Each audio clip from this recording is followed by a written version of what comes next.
Խնամված լինելն է Չերչինյան Cosmetics։ Բարև հարգելի հեռուստադիտող, Մեդինֆորմ այսօր կանդրադառնա թութքի թեմային։ Այն բավականին տարածված է հիպոդինամիա ունեցող մարդկանց շրջանում, այսինքն քիչ շարժվող մարդկանց շրջանում։ Տղամարդկանց շրջանում իհարկե նշվում է, որ ավելի շատ վարորդներին է այն սպառնում, քանի որ ողջ օրը նրանք անցկացնում են նստած։ Կանանց շրջանում հիմնականում այն հետծննդյան շրջանում է արտահայտվում, հղիությունը դրա համար նպաստավոր պայման է։ Իհարկե կան նաև այլ գործոններ։ Հիմա կա նաև թութքի վիրահատման շատ նոր մեթոդ, շատ ավելի հեշտացնող հետ վիրահատական ընթացքով։ Այս ամենի մասին իհարկե սիրով կզրուցեմ Իզմիրլյան բժշկական կենտրոնի պրոկտոլոգ Արտյոմ Ավետիսյանի հետ։ Բարև բժիշկ։ Բարև ձեզ։ Շնորհակալ եմ, որ Մեդինֆորմի զրուցակիցն եք։ Շնորհակալ եմ հրավերի համար։ Իհարկե ես ուրախ եմ, որ այս տարածված խնդիրը հանրությունը լսելու է նոր տեսանկյունից, այսինքն խոսելու ենք դրա վիրահատման համեմատաբար նոր մոտեցումների մասին, այո։ Այո։ Եվ այսպես Արտյոմ կխնդրեմ նախ ներկայացնեք ինչ հիմնական պատճառներ կան, որոնք շատ տարածված են թութքի առաջացման մեջ, բայց որոնց մասին երևի թե հիմնականում մարդիկ տեղեկացված չեն։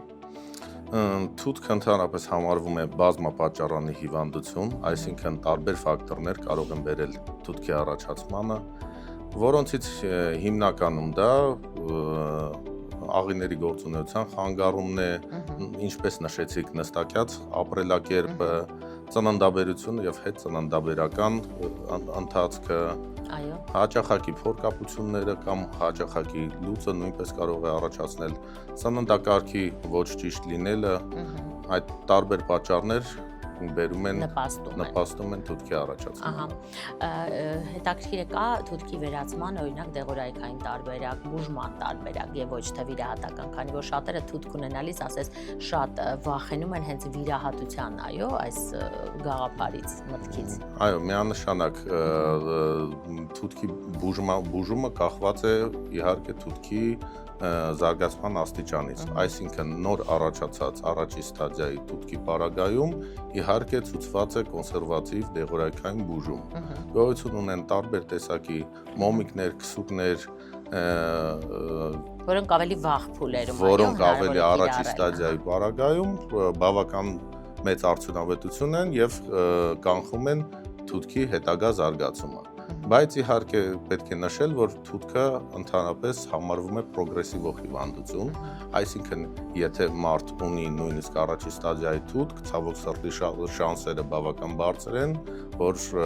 տարիքի ընթացքում հետագայում այդ թութքը կարող է ստադիան պրոգրեսիվել եւ հետագայում արդեն մարդ կարող է կարիք ունենալ արդեն վիրահատական միջոցով։ Այո։ Խոսենք այն ախտանշանների մասին, որոնց պետք է ուշադիր լինել եւ միգուցե մարդիկ ձեզ դիմելիս էլ պատմում են, որ հաճախ այդ ախտանշանները շփոթում են այլ հիվանդության կամ այլ խաթարված առողջական խնդրի հետ։ Պետք է նշել, որ թութքի առաջին եւ ամենատարածված ախտանիշը դա արյունահոսությունն է դեֆեկացիայի ժամանակ։ Ընդ որում տվյալ պարագայում արյունը լինում է թարմ, կարմիր, ինչպես մենք հարցնում ենք, ինչպես որ քթից է գալիս, նմանատիպ արյունահոսություն է լինում։ Այսինքն դա պարբերաբար է լինում։ Պարբերաբար, նույնիսկ հնարավոր են դեպքեր, երբ որ ամեն օր դեֆեկացիայի զուգարան գնալու ընթացքում մարդ կարող է ունենալ արյունահոսություն։ Ներեցեք ընդհատելու համար դա թութքի բոլոր փուլերին է բնորոշ։ Դա թութքի բոլոր փուլերին է բնորոշ, օրինակ առաջի ստադիան, այսինքն առաջի աստիճանի թութքը բնորոշվում է միայն արյունահոսության առկայությամբ, այսինքն հիվանդը կարող է ուրիշ ոչ մի գանգատ չունենալ, ուղղակի ունենալ դեֆեկացիայի ընթացքում արյուն։ Եվ հետազոտության ընթացքում պարզվի, որ հիվանդի մոտ առկա է առաջին աստիճանի թութք։ Հետաքրքիր է։ Ցավեր հետանցքի շրջանում եւ այլն։ Ցավեր հետանցքի շրջանում թութքի պարագայում արդեն հիմնականում լինում են ավելի բարդացած, ավելի ծանր աստիճանի թութքի դեպքում, երբ որ առկա են լինում թութքի հանգույցների արտանկում, երբ որ հնարավոր է հեմորոիդալ հանգույցների տրոմբոզ, նմանատիպ դեպքերում արդեն կարող է առաջանալ նաև ցամային սինդրոմը։ Այ հետաքրքիր է, թութքը ունի այնպիսի աստիճան, որը ասես ներքին հատվածում է տեղակայված եւ արտաքինից ամենևին նկատելի չէ։ Այո, առաջի աստիճանի թութքի պարագայում մենք կարող ենք ունենալ ուղղակի թեթև մեծացած ներքին հեմորոիդալ հանգույցներ, որի մասին հիվանդը ընդհանրապես կարող է չիմանալ, բայց իր մոտ արտահայտվի արյունահոսությամբ դեֆեկացիայի ժամանակ։ Եթե արյունահոսություն չի նկատվում, սա նշան է, որ թութք չկա։ Հիմնականում այո, պետք է հասկանանք, որ թութքի առաջին ախտանիշը դա արյունահոսությունն է։ Հասկանալի է։ Տարիներ առաջ եւ հիմա թութքի համար կատարվող վիրահատությունները շատ են փոխվել։ Թութքի վիրահատական տեխնիկան իրականում, այսպես ասեմ, վիրահատության պրինցիպը, այսինքն արմատականություն ապահովող վիրահատության պրինցիպը մնացել է նույնը, ուղղակի փոխվել է մեր գործիքակազմը, թե ինչով է կատարվում թութքահատումը։ Եթե ժամանակին թութքի վիրահատությունը կատարվում էր, ինչպես ասում են ժողովուրդը, դանակ մկրատով, այսինքն լանցետով եւ կարերի օգտագործմամբ, ապա ժամանակակից մեթոդները մեզ թույլ են տալիս թութքահատումը կատարել առանց սուր գործիքների, առանց կտրվածքների օգտագործման, այսինքն մենք կատարում ենք դա էլեկտրական դանակով, ուլտրաձայնային դանակով եւ ինչպես մենք նշեցինք հաղորդման սկզբում, արդեն նորագույն մեթոդներից լազերային վիրահատությունը, որ ավելի է հեշտացրել, որը միանշանակ թե հիվանդի վիճակը։ Թե հիվանդի վիճակը, թե բժիշկի գործը միանշանակ ավելի հեշտանում է, նույն ինչով է դա առավել։ Նշեմ, որ հետվիրահատական շրջանը հիվանդները միանշանակ անցկացնում են ավելի թեթև։ Իհարկե, ինչպես ես բոլոր հիվանդներին նշում եմ, բժիշկները աստվածներ չեն եւ հետանցքի վրա կատարվող ցանկացած միջամտություն չի կարող լինել ընդհանրապես անցավ հետվիրահատական շրջանում, բայց համեմատած կլասիկ վիրահատությունների, իհարկե լազերային վիրահատության դեպքում այդ ցավերը լինում են շատ ավելի պակաս։ Բայց ակնկալել, որ լինի ընդհանրապես անցավ հետվիրահատական շրջան, դա ցավոք սրտի չի կարելի։ Այո, այդպիսի հույսեր պետք չէ պայքարել։ Այդպիսի հույսեր պետք չէ ունենալ, շատ հաճախ տրվող հարցերից է, իսկ բժիշկ ջան, մենք ընդհանրապես ցավեր չենք ունենալու, ես միշտ հիվանդներին զգուշացնում եմ, որ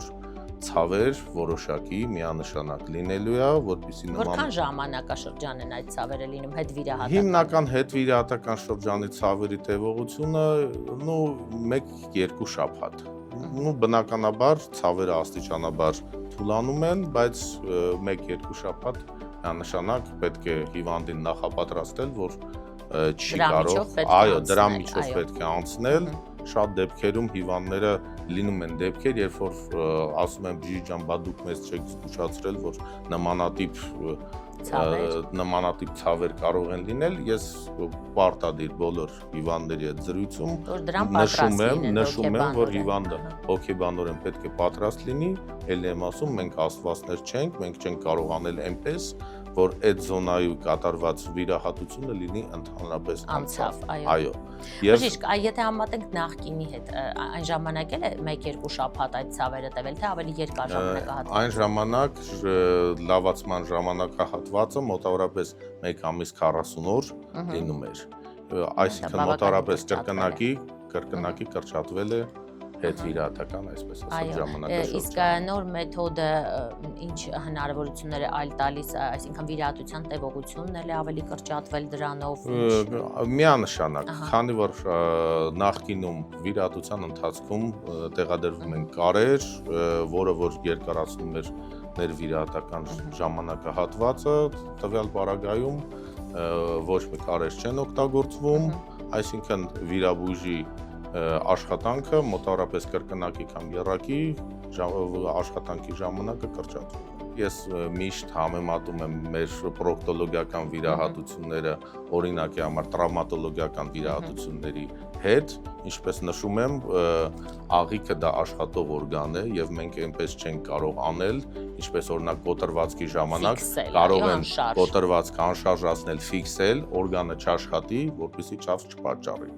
Մեր վիրահատությունների պարագայում նմանատիպ հնարավորություն մենք չունենք։ Այսինքն միանշանակ աղիների գործունեության ժամանակ որոշակի դիսկոմֆորտ, իհարկե հետվիրահատական շրջանում հիվանդը ունենալու է։ Դա անխուսափելի է,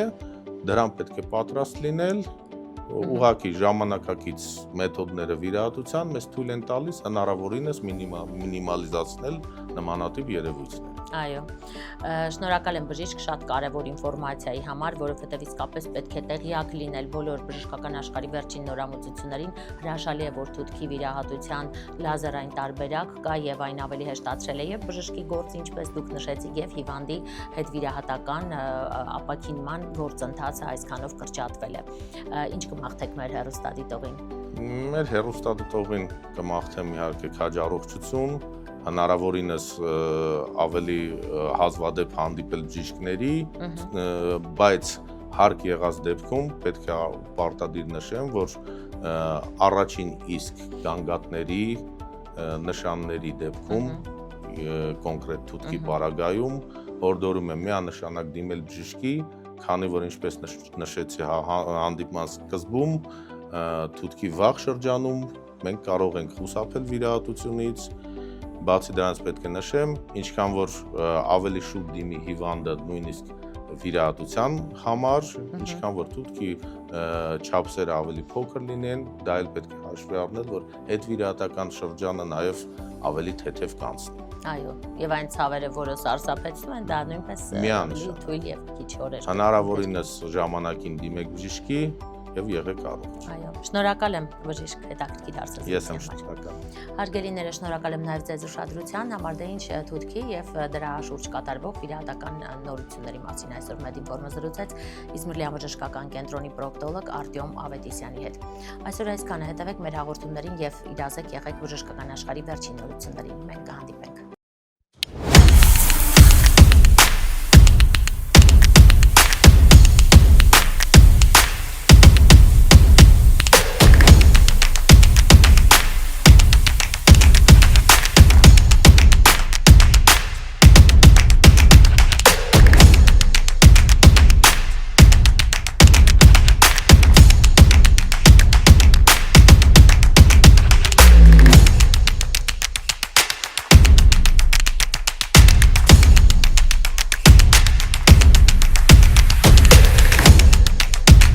Կարևորը խնամված լինելն է։ Չերչինյան Cosmetics